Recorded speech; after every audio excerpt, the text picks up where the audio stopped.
Now, in its third day, the contest is reaching a climax.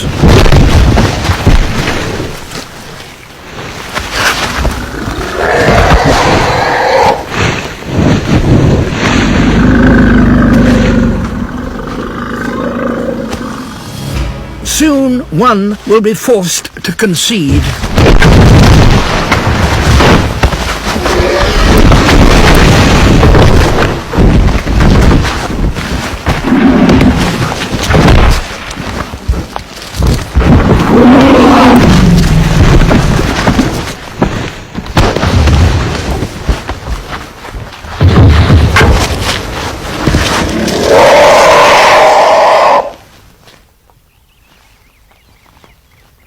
The power of these clashes can even shatter tusks.